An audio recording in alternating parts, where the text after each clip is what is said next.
Once upon a time, in a bustling city filled with noise and chaos, there was a young man named Marcus. He worked as a manager in a large company, overseeing a team of hard-working people. Every day, Marcus faced challenges, tight deadlines, disagreements among his team, and the pressure to deliver results. Despite his efforts, he often felt overwhelmed, as if the weight of the world was on his shoulders. He knew he had to change, not just for himself, but for the people who depended on him.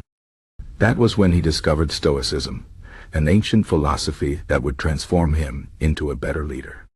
Marcus first heard about Stoicism from an old friend who mentioned how the teachings of ancient philosophers like Epictetus, Seneca, and Marcus Aurelius helped people remain calm in the face of adversity.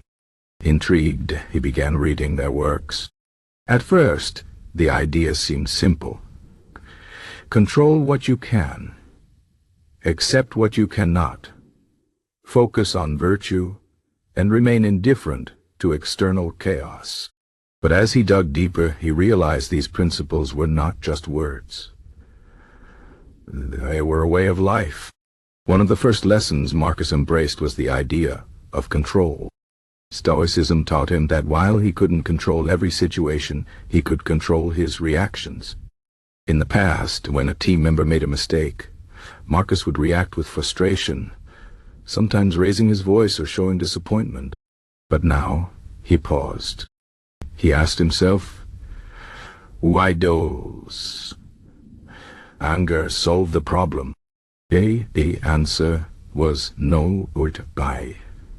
Instead, he started responding with patience, guiding his team through errors rather than punishing them. His calm demeanor surprised his employees, and slowly they began to trust him more. They felt safe to take risks, knowing their leader would support them, even in failure. Another important Stoic principle Marcus applied was the concept of Amor fati, or love of fate. In business, things rarely go as planned. Deadlines get pushed, projects fail, and unexpected problems arise. Before Stoicism, Marcus would resist these changes, fighting against them with stress and anxiety. But now, he learned to accept them. He reminded himself that obstacles were not roadblocks but opportunities to grow stronger. When a major client suddenly canceled a contract, instead of panicking, Marcus gathered his team and said, "This is a chance for us to improve. Let's find a better solution." His ability to stay composed under pressure inspired his team to face challenges with the same resilience. Marcus also learned the value of humility from Stoicism. A true leader, he realized, was not someone who demanded respect through authority, but earned it through wisdom and kindness. Marcus Aurelius, the great Roman emperor, once wrote, "Waste no more time arguing what a good man should be. Be one." Marcus took this to heart.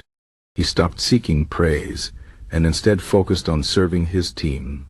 He listened more, spoke less, and made decisions with fairness.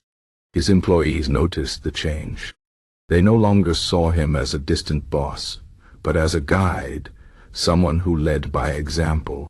One of the hardest but most rewarding Stoic practices Marcus adopted was the habit of negative visualization. This meant imagining the worst-case scenario to prepare his mind for adversity. At first it seemed pessimistic. Why think about failure? But he soon understood its power. By mentally preparing for setbacks, he became fearless. When a difficult situation arose, he was ready. His confidence rubbed off on his team, who now saw him as unshakable. Even in uncertainty, they trusted his leadership because he never seemed lost. Over time, Marcus' company began to thrive. His team was more united, more creative, and more resilient. Projects were completed efficiently, conflicts were resolved peacefully, and morale was high. People outside his department started noticing the change. They asked Marcus, "What's your secret?" He smiled and said, "Stoicism. It's not about suppressing emotions, but mastering them.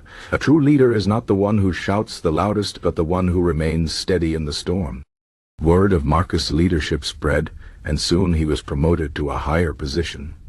Yet, he never forgot the lessons Stoicism taught him.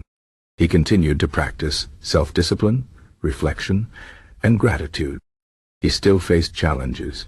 Leadership is never without trials, but now he faced them with a calm mind and a strong heart. The story of Marcus is not unique. Throughout history, great leaders, from emperors to generals to modern CEOs, have used Stoic principles to guide their actions. Leadership is not about power. It's about wisdom, control, and virtue. Stoicism teaches that the best leaders are those who master themselves first. When you can remain calm in chaos, accept what you cannot change, and focus on doing what is right, you inspire others to do the same. So if you want to be a better leader, start with yourself. Practice patience. Embrace challenges. Lead with humility. Remember, the strongest leaders are not those who never fall, but those who rise every time they do. And that is the power of Stoicism. The end.